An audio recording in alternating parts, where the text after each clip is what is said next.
I always try to send love back to past me. And so even sometimes now as an adult, when I'm feeling lost, I'm feeling confused, I know that there's a future me somewhere who is happy and who is well adjusted and who made it through whatever I'm going through right now, who is saying, I love you and I care about you and you're gonna make it through this. My name is Kyana Kingbird.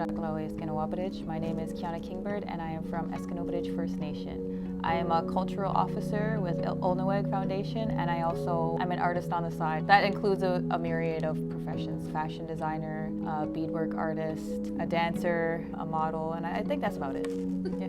I currently live on my reserve, which is Escanobridge First Nation, but I do a lot of work in a lot of the surrounding communities. Basically anywhere where I work with other people and they welcome me into their community feels like home to me. So I took the criminal justice program and I graduated in 2016. I remember being in that program and the structure provided and also the guidance that we got from our instructors. NBCC was like one of the greatest parts of my educational journey. Feeling like I was excelling and feeling like I was in a program that I had specifically chosen. I genuinely found myself within that program. I'm a cultural officer, that's my main job. With this role, what I do is I provide guidance and structure for the people that I work with to help guide and make sure that we're including arts and culture when we take these different paths. The more of the world I experienced, the more I realized how blessed I was to be surrounded by culture. I do a lot of work in Toronto. I worked with the Raptors. There was not many Indigenous people in those spaces at all. A lot of times it was their first time ever witnessing regalia or witnessing Indigenous dancing and witnessing the sound of the drum.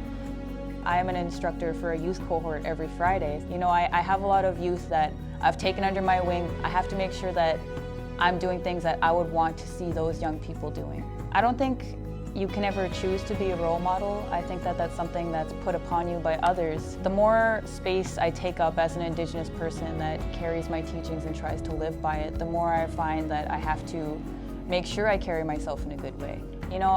I've never considered myself a perfect person, but I think that every mistake I've made has been beneficial because it helps other people. Being able to come into these spaces and teach them about culture is something that's been very important to me because we're still here. And not only that, we're unapologetically here. We're taking up our spaces that we inherently are meant to be in.